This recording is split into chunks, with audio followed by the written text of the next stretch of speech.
High court में जो किसान लड़के की शुभकरण की डेथ हुई है, उसको लेके हमने हाई कोर्ट में पिटीशन लगाई है, एप्लीकेशन लगाई है कि उसकी जो इंक्वायरी है रिटायर्ड हाई कोर्ट जज करें, उसकी जुडिशल इंक्वायरी करें और ताकि उसको न्याय मिल सके और जो गिल्टी ऑफिसर्स हैं उनके खिलाफ कार्रवाई हो सके। उसके अलावा जो पुलिस इंडिस्क्रिमिनेट शेलिंग कर रही है, टीयर गैस फेंक डाल रही है और पैलेट गन यूज़ कर रही है, डायरेक्ट फायरिंग कर रही है, उसकी भी जांच हो सके, इसके लिए हमने जुडिशल कमीशन की डिमांड की है। सेकेंडली हमारी डिमांड है कि जो हरियाणा गवर्नमेंट और पैरामिलिट्री ये डाटा सरकार को प्रोवाइड करें कि कितने टीयर गैस शेल उन्होंने आज तक यूज़ किए हैं, कितनी पैलेट गन यूज़ की है, कितने राउंड फायर हुआ है, उस सारा डाटा दिया जाए हाईकोर्ट को। और हमने हाईलाइट किया कि जो ट्रैक्टर की वाली बात थी कि ट्रैक्टर कैसे यूज़ हो सकते हैं, तो हमने उसमें बताया कि ग्रीस,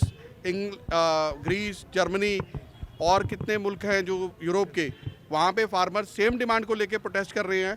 और सब में कॉमन बात यह है कि वो ट्रैक्टर का यूज़ कर रहे हैं। तो हमने कहा कि ट्रैक्टर जो है किसान का दूसरा बेटा है, तो इसको लेके कोई इशू होना नहीं चाहिए। तीसरा हमने जो हाईलाइट किया कि एक तरफ गवर्नमेंट जो है वो बात कर रही है कि हम किसानों से बात करने को तैयार हैं, एट द सेम टाइम किसानों के जो सोशल मीडिया हैंडल ब्लॉक किए जा रहे हैं, जो सपोर्टर हैं उनके सोशल मीडिया हैंडल ब्लॉक किए जा रहे हैं। दूसरी तरफ गवर्नमेंट के आईटी सेल जो है वो बाकायदा एक विलिफिकेशन कैंपेन चला रहा है, जिससे जो प्रोटेस्टर्स हैं उनको भी सेपरेटिस्ट कह के, खालिस्तानी कह के एक माहौल क्रिएट करने की कोशिश कर रही है, जिसका इम्पैक्ट हमें रिसेंटली देखा कि प्रोटेस्ट में बीजेपी के जो लीडर ऑफ अपोजिशन है वेस्ट बंगाल ने, उन्होंने एक आईपीएस ऑफिसर को खालिस्तानी कह के कमेंट किया जस्ट बिकॉज वो टर्बन सिख था। तो हमने इंसिडेंट कोट किया है। तो हमने इन सबको कहा है कि हमें पंजाब पुलिस पे भरोसा नहीं है, इस केस की जांच रिटायर्ड हाईकोर्ट जज से होनी चाहिए। Thank you. Welcome. High court में जो किसान लड़के की शुभकरण की डेथ हुई है, उसको लेके हमने हाई कोर्ट में पिटीशन लगाई है, एप्लीकेशन लगाई है कि उसकी जो इंक्वायरी है रिटायर्ड हाई कोर्ट जज करें, उसकी जुडिशल इंक्वायरी करें और ताकि उसको न्याय मिल सके और जो गिल्टी ऑफिसर्स हैं उनके खिलाफ कार्रवाई हो सके। उसके अलावा जो पुलिस इंडिस्क्रिमिनेट शेलिंग कर रही है, टीयर गैस फेंक डाल रही है और पैलेट गन यूज़ कर रही है, डायरेक्ट फायरिंग कर रही है, उसकी भी जांच हो सके, इसके लिए हमने जुडिशल कमीशन की डिमांड की है। सेकेंडली हमारी डिमांड है कि जो हरियाणा गवर्नमेंट और पैरामिलिट्री ये डाटा सरकार को प्रोवाइड करें कि कितने टीयर गैस शेल उन्होंने आज तक यूज़ किए हैं, कितनी पैलेट गन यूज़ की है, कितने राउंड फायर हुआ है, उस सारा डाटा दिया जाए हाईकोर्ट को। और हमने हाईलाइट किया कि जो ट्रैक्टर की वाली बात थी कि ट्रैक्टर कैसे यूज़ हो सकते हैं, तो हमने उसमें बताया कि ग्रीस, जर्मनी